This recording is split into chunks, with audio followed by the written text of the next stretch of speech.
Welcome back sa aking YouTube channel mga trops. Kung bago ka pa lang, please click the subscribe button at notification bell para lagi kang updated sa boxing news.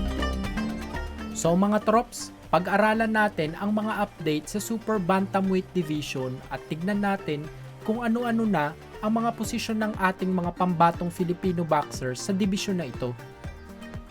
Lalabanan na nga po ng ating kababayang si WBA and IBF Super Bantamweight Champion Marlon Tapales ang Japanese Monster at WBC and WBO Super Bantamweight Champion na Oya Inoue sa December 26 para matuldukan na kung sino ang hihiranging undisputed champion sa 122-pound division. Sino man ang manalo sa bakbakang ito ay nakaabang na ang tatlong siguradong mandatory challengers sa WBC, IBF at WBA sanctioning bodies. Andyan si Luis Pantera Neri sa WBC, si Sam Goodman sa IBF, at ang kakapanalo lang sa isang title eliminator match kontra Kevin Gonzalez na si Murdjon Akhmadiev. May lumabas nga po na balita kamakailan lang na galing mismo sa promoter ni Luis Neri na si Fernando Beltran na ang alaga nito ang susunod na makakalaban ni Inoue kung sakaling ito ang hiranging undisputed champion. Sa WBO na lamang po ang natitirang sanctioning body na wala pang mandatory challengers o kahit title eliminator match.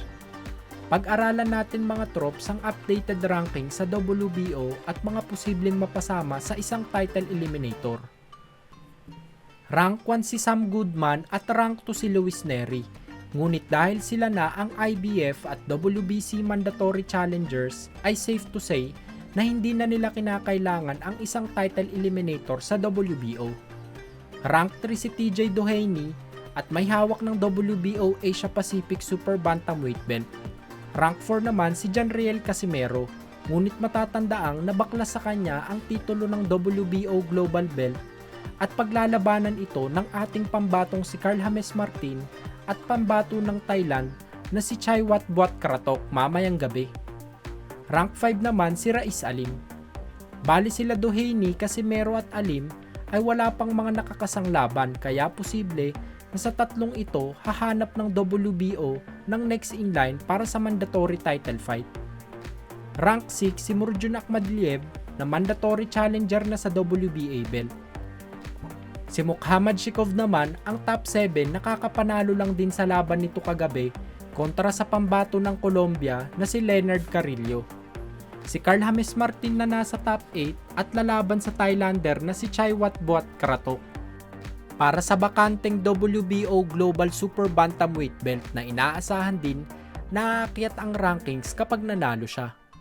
Medyo delikado at crucial sa karir ni Cuadro Alas kung anuman ang susunod na magiging laban at hakbang ng kanyang kampo dahil isang maling kalkulasyon lang ay posible na mas maprolong o ang mas masaklap ay hindi na talaga matuloy ang inaabangan natin na bakbakang Inoue versus Casimero.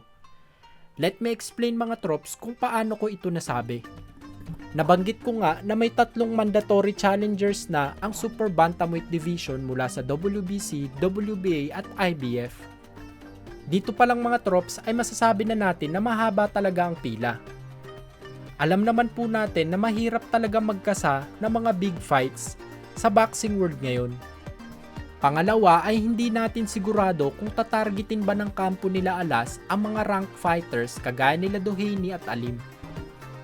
Kung sakali kasing hindi nila ito targetin at lumaban ulit sa isang unranked fighters kagaya ni Ugoni at magpakita na naman ng poor performance sa laban ay baka mas bumagsak ang estado ni Alas sa rankings kagaya na lang ng nangyari nang maungusan siya ni Doheny sa rank 3. Pangatlo ay hindi natin alam kung kailan mag-uutos ang WBO sa isang title eliminator fight. Kung sakali kasing magkaroon na ng official fight schedule si Casimero at na-timingan na hindi siya available sa araw na nag-utos ang WBO, ay posible na lagpasan ito ng nasabing sanctioning body at kumuha sa mga susunod na ranked fighters kagaya ni Alim at Doheny. Pang-apat ay sa mga bandang ibaba sa rankings kagaya nila Shikov, Martin, Liam Davis at Elijah Pierce ay malaki ang posibilidad na mabalasa pa ang rankings banda dito. At baka maungusan pa nga si Casimero kung sakaling masapawan ang performance nito ng mga nabanggit na boksingero. Kaya abangan natin sa susunod na buwan kung anong pagbabago ang mangyayari sa rankings ng WBO Super Bantamweight. Ang apat na dahilan na ito mga trops ang nakikita kong posibleng maging hadlang sa pag-angat ni Casimero.